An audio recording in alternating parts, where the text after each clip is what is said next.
Hello everyone, welcome to my YouTube channel delicious easy recipes. आज हम अपने kitchen में शाही कोफ्ते की रेसिपी बना रहे हैं और आप यकीन नहीं करेंगे कि हमने इसको किस चीज से बनाया है। हमने इसको घी निकालने के बाद जो खुरचन बच जाती है उससे बनाया है। जनरली लोग इस खुरचन को वेस्ट समझकर फेंक देते हैं, लेकिन हमने इसकी बहुत सारी रेसिपी पहले भी आपके साथ शेयर की हुई है, तो आज मैं उसी से शाही कोफ्ता बनाने जा रही हूँ। हमारी ये रेसिपी होटल से भी अच्छी क्वालिटी की बनी है और बहुत ही सस्ते में बनी है। आप भी इसे एक बार जरूर ट्राई कीजिएगा। मुझे पूरा यकीन है आपको और आपकी फैमिली में सबको खूब पसंद आएगी। इवन आपके गेस्ट भी बहुत खुश होकर जाएंगे। आइए देखते हैं इसको कैसे बनाते हैं। ये मेरे पास थोड़ी सी खुरचन है जो मलाई में से घी निकालने के बाद बच गई है। मैंने इसको लाइट कलर का सेका है, कोई बहुत ज्यादा डार्क इसको नहीं किया है। आपको भी बिल्कुल इसी तरह से लेनी है। अभी इसमें काफी सारा घी बचा हुआ है, तो एक मैंने मलमल का कपड़ा ले लिया है। इसको छन्नी के ऊपर रखकर मैं इसमें से बाकी बचा हुआ घी भी निकाल लेती हूँ। घी को हम दूसरे कामों में यूज कर सकते हैं। घी भी हमारा यूजफुल होता है, इसको फेंकना नहीं है। इससे पहले भी मैं खुरचन की कई सारी रेसिपी शेयर कर चुकी हूँ, आप मेरे चैनल पर जाकर चेक कर सकते हैं। और कुकर में गाजर का हलवा कैसे बनाएं, इस रेसिपी में मैंने बताया हुआ है कि मलाई में से खुरचन को किस तरह से निकालना है। आप वहां से जाकर उसको भी चेक कर सकती हैं। लिंक मैं आपको डिस्क्रिप्शन बॉक्स में दे दूंगी। वैसे घी खुरचन की रेसिपीज की मैंने पूरी प्लेलिस्ट भी शेयर की हुई है, आप वहां से भी चेक कर सकते हैं। ये प्लेलिस्ट आपको मेरे चैनल पर मिल जाएगी। इसका भी लिंक मैं आपको डिस्क्रिप्शन बॉक्स में दे दूंगी।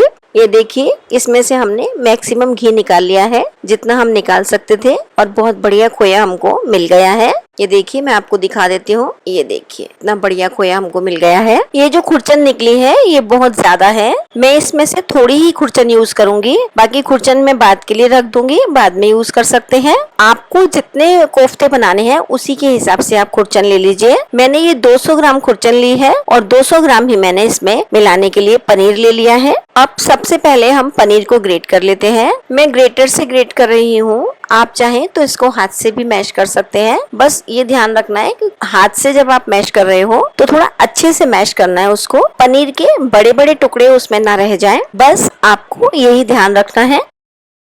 सारा पनीर हमने अच्छे से ग्रेट कर लिया है। अब खुरचन में से जो 200 ग्राम खुरचन हमने अलग निकाल कर रखी थी उसको भी हम इसमें मिक्स कर देते हैं। अब इन दोनों चीजों को हम आपस में अच्छे से मिक्स कर लेते हैं। इस तरह से मिक्स करेंगे कि दोनों मिलकर एक सार हो जाए। जब भी आप खुरचन यूज कर रहे हैं कोफ्ते बनाने के लिए, तो मैं आपको यही टिप दूंगी, यही सजेस्ट करूंगी कि खुरचन ज्यादा दिन पुरानी ना हो। फ्रिज में रखी हुई 1-2 दिन पुरानी खुरचन तो चल सकती है, इससे ज्यादा पुरानी खुरचन आप यूज ना करें, क्योंकि ज्यादा पुरानी खुरचन में हल्की सी कड़वाहट आने लग जाती है या उसमें खटास आ जाती है। इसको हमने अच्छी तरह से मैश कर लिया है। अब बाइंडिंग के लिए हम इसमें 2 छोटे चम्मच कॉर्नफ्लोर डाल देते हैं। वैसे कॉर्नफ्लोर की जगह आप इसमें अरारोट भी डाल सकते हैं। अब हम इसमें आधा छोटा चम्मच नमक और आधा छोटा चम्मच काली मिर्च डाल देते हैं। आप अपने टेस्ट के अकॉर्डिंग डाल सकते हैं। इनको भी हम इसमें अच्छे से मिक्स कर देते हैं। मैंने इसमें मसालों का ज्यादा यूज नहीं किया है, आप चाहें तो इसमें लाल मिर्चें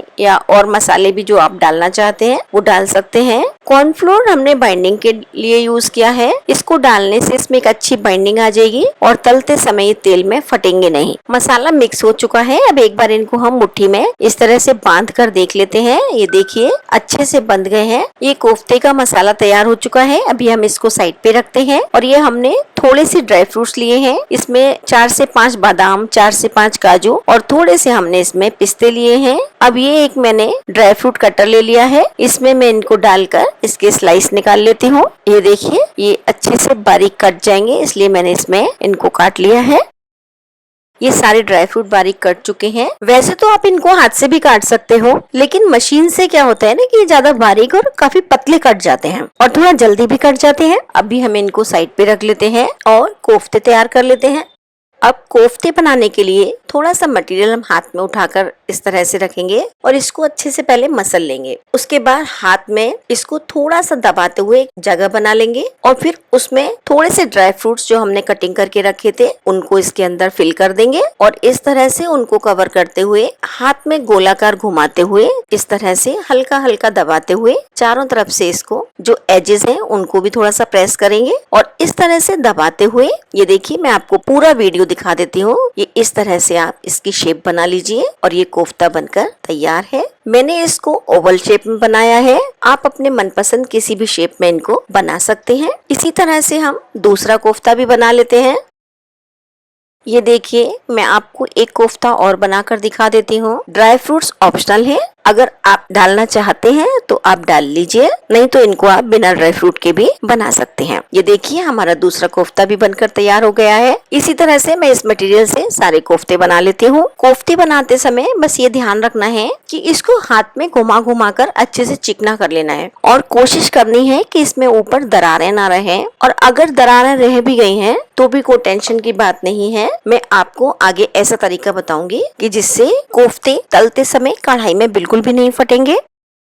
ये सारे कोफ्ते हमने बनाकर तैयार कर लिए हैं। इस मटेरियल से टोटल 7 कोफ्ते बनकर तैयार हुए हैं। अब एक खाली प्लेट में हमने 2 छोटे चम्मच कॉर्नफ्लोर ले लिया है और इसको थोड़ा सा इस तरह से फैला लेंगे। इसकी कोई स्लरी बनाने की बिल्कुल भी जरूरत नहीं है, बस आपको क्या करना है, एक एक कोफ्ते को उठाते जाना है और इसमें हल्के हाथ से इस तरह से कोट करते जाना है, और जो एक्स्ट्रा कॉर्नफ्लोर है उसको हम इस तरह से झाड़ देंगे और बहुत हल्की सी लेयर इसके ऊपर चढ़ानी है। इससे क्या होगा कि जब हम कढ़ाई में इनको तलेंगे ना तो ये फटेंगे और ऊपर से एकदम क्रिस्पी बनेंगे। इसी तरह से हम एक एक करके सारे कोफ्तों को इसमें लपेट लेंगे, कोटिंग चीज के ऊपर चढ़ा लेंगे।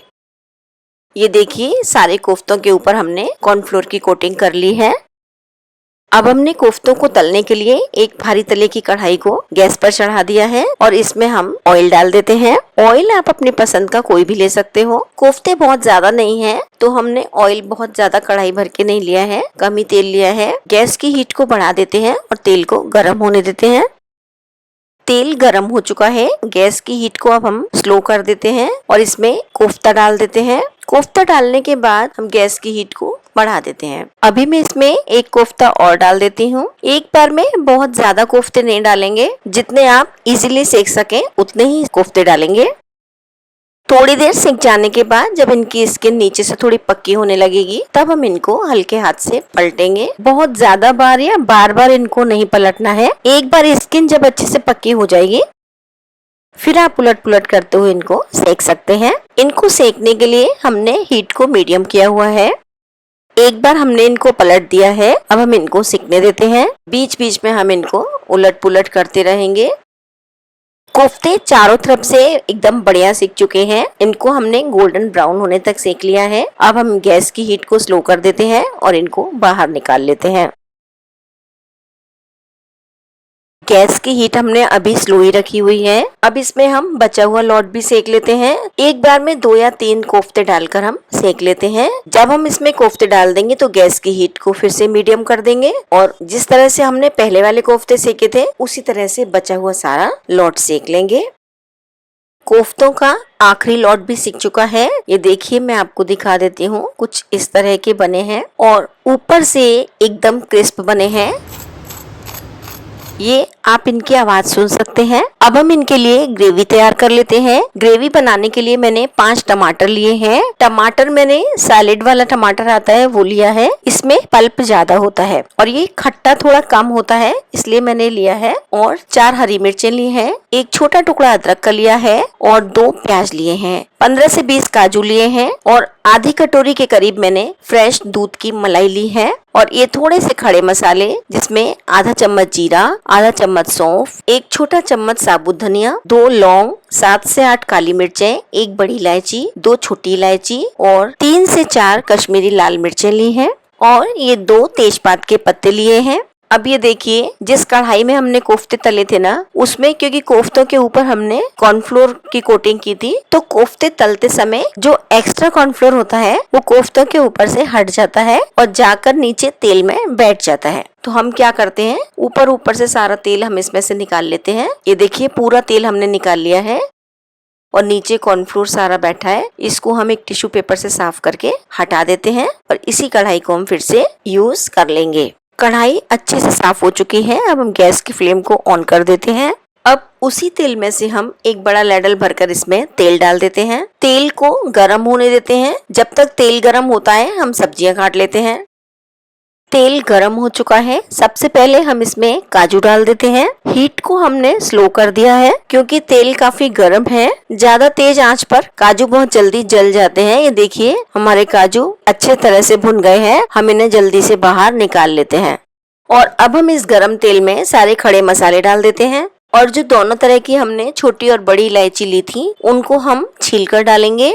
इनके बीज बीज हम डाल देंगे और इनके छिलकों को हम हटा देंगे। अब हमने इसमें जो मसाले डाले थे उनको भून लेते हैं। मसाले अच्छे से भुन गए हैं। अब हम इसमें प्याज डाल देते हैं और प्याज को भून लेते हैं। अभी तेल काफी गर्म है इसलिए 2-4 सेकंड हम प्याज को ऐसे ही भून लेते हैं। अब कढ़ाई का टेम्परेचर थोड़ा डाउन हो चुका है तो हम गैस की हीट को बढ़ा देते हैं और इसको भुनने देते हैं। बीच बीच में हम प्याज को चलाते रहेंगे जिससे कि प्याज जल ना जाए। प्याज को हमें चारों तरफ से एक जैसा भूनना है। कहीं से कम कहीं से ज्यादा प्याज जब भुनती है तो वो टेस्ट अच्छा नहीं देती है। जब तक हमारी प्याज भुन रही है हम टमाटरों को भी रफली चॉप कर लेते हैं। प्याज लगभग आधी से ज्यादा भुन चुकी है। अब हम इस स्टेज पर इसमें अदरक और हरी मिर्च भी डाल देते हैं। हरी मिर्च और अदरक को भी हमने मोटा मोटा काट लिया था। इनको भी हम प्याज के साथ ही भून लेते हैं। अदरक को हम ज्यादा नहीं भूनते हैं। अदरक ज्यादा भूनने से ना कसेला टेस्ट आने लग जाता है, हल्की सी कड़वाहट देने लग जाती है। इसीलिए मैं अदरक को हमेशा प्याज जब आधे से ज्यादा भुन जाता है तब डालती हूँ। हरी मिर्चें आप अपने टेस्ट के अकॉर्डिंग ज्यादा या कम डाल सकते हैं। प्याज भुन चुकी है। अब हम इसमें टमाटर डाल देते हैं। टमाटर डालने के बाद लगभग आधा मिनट तक इनको प्याज के साथ अच्छे से भून लेंगे। शुरुआत में हम तेजपात के पत्ते और दालचीनी इसमें डालना भूल गए थे। इनको हम अब डाल देते हैं। 2 पत्ते तेजपात के और एक छोटा टुकड़ा दालचीनी का मैंने इसमें डाल दिया है। प्याज टमाटर को हम एक बार फिर से मिक्स कर देते हैं जिससे दालचीनी और तेजपात के पत्ते भी अपना फ्लेवर इसमें छोड़ देंगे। अब हम इसमें 1.5 छोटा चम्मच नमक डाल देते हैं और इसको मिक्स कर देते हैं जिससे कि टमाटर आसानी से गल जाए। अब जो हमने काजू भून कर रखे थे उनको भी इसमें डाल देते हैं और इनको भी इसमें मिक्स कर देते हैं। इनको मिक्स करने के बाद हम इसको एक लिड से कवर कर देते हैं। गैस की हीट को हम स्लो ही रखेंगे और थोड़ी देर इसको पकने देते हैं जिससे कि टमाटर गल जाएं। मसाले को पकते हुए 7 से 8 मिनट हो चुके हैं। अब हम इनको एक बार चेक कर लेते हैं। ये देखिए टमाटर अच्छे से गल चुके हैं। तो आप जब भी सब्जी को बनाएं तो टमाटर को कम से कम 7 से 8 मिनट तक स्लो हीट पर अच्छे से पकाएं जिससे कि टमाटर अच्छे से गल जाएं। अब तेजपात के पत्ते हम हटा देते हैं क्योंकि इनका फ्लेवर इसके सब्जी के अंदर आ चुका है। और ये दालचीनी का जो टुकड़ा हमने डाला था इसको भी हटा देते हैं क्योंकि इसका फ्लेवर भी काफी स्ट्रॉन्ग होता है। अब गैस की हीट को हम ऑफ कर देते हैं और ये जो मसाला हमने तैयार किया है इसको थोड़ी देर ठंडा होने देते हैं।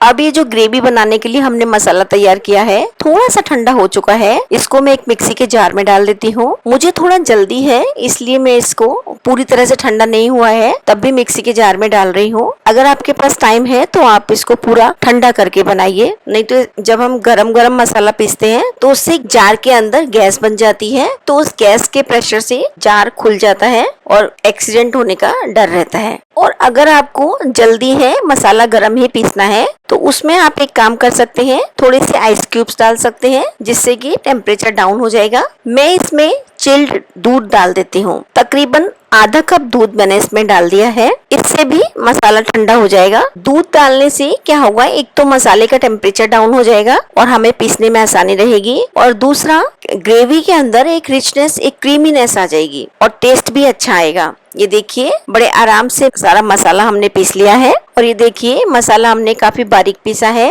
इसको छानने की बिल्कुल जरूरत नहीं है। अब इस सारी ग्रेवी को हम सेम उसी कढ़ाई में डाल देते हैं। इसमें अलग से हमने अभी कोई घी या तेल नहीं डाला है, ना ही कोई इसमें बटर डाला है। गैस की फ्लेम को हम ऑन कर देते हैं और अभी गैस की फ्लेम को स्लो कर देते हैं। आधा कप दूध हमने मसाले को पीसते समय डाला था और आधा कप दूध मैंने ये जार में डाल लिया है जिसमें मैंने मसाला पीसा था। अब जार को लिड लगाकर सारे मसाले को इस तरह से खंगाल लेते हैं। इससे क्या होगा कि जार में जितना भी मसाला चिपका हुआ है वो सब निकल जाएगा और इस दूध को हम वापस मसाले में मिक्स कर देते हैं। दूध की जगह आप इसमें पानी का यूज भी कर सकते हैं, लेकिन दूध डालने से इसकी रिचनेस थोड़ी और बढ़ जाती है और टेस्ट भी काफी अच्छा हो जाता है। अभी ये ग्रेवी काफी गाढ़ी लग रही है और बॉईल होने के बाद ये अभी और थिक हो जाएगी। तो इसके लिए हमने इसमें लगभग 1/4 कप पानी और डाल दिया है। अब इसको एक बार अच्छे से मिक्स कर देते हैं और ये मैं इसकी कंसिस्टेंसी आपको चेक करा देती हूँ, क्योंकि अभी हम इसमें कोफ्ते डालेंगे तो कोफ्ते भी पानी को पी जाएंगे, तो ये ग्रेवी और थिक हो जाएगी।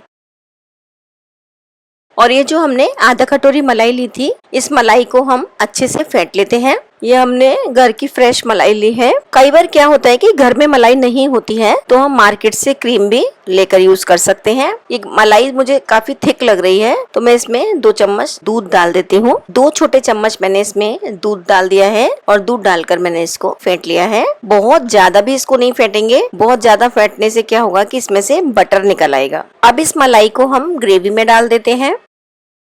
लगभग सारी मलाई मैंने ग्रेवी में डाल दी है, बस ये थोड़ी सी मलाई मैंने बचा ली है बाद में यूज करने के लिए। सॉरी, बीच की 1 या 2 क्लिप पूरी नहीं दिखा पा रही हूँ क्योंकि मेरा कैमरा हिल गया है, बट थोड़ी सी तो आपको कढ़ाई नजर आ रही है। मैंने मलाई डालने के बाद इसको अच्छे से मिक्स कर दिया है और लिड से कवर करके स्लो हीट पर 3 से 4 मिनट इसको बॉईल होने दिया है। उसके बाद इसमें 1 छोटा चम्मच जैगरी पाउडर डाल दिया है। इससे इसके अंदर एक हल्की सी मिठास आ जाएगी। अगर आपको पसंद नहीं है तो आप स्किप भी कर सकते हैं या जैगरी पाउडर की जगह आप शुगर भी डाल सकते हैं। इसको एक बार फिर से लिड से कवर कर देते हैं और गैस की हीट को स्लो ही रखते हैं। इसको बॉईल होते हुए 5 मिनट हो चुके हैं और ग्रेवी बहुत बढ़िया से बॉईल हो गई है। एक बार इसको मिक्स करके चेक कर लेते हैं।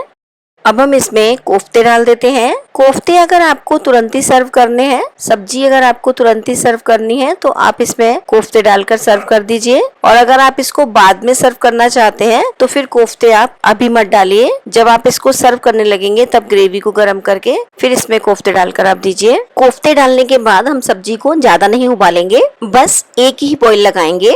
अब इसमें ऊपर से हरा धनिया डाल देते हैं और सब्जी को मिक्स कर देते हैं। इस तरह से हमारी शाही कोफ्ते की सब्जी बनकर तैयार है। अब हम गैस को बंद कर देते हैं और सब्जी को सर्व कर लेते हैं।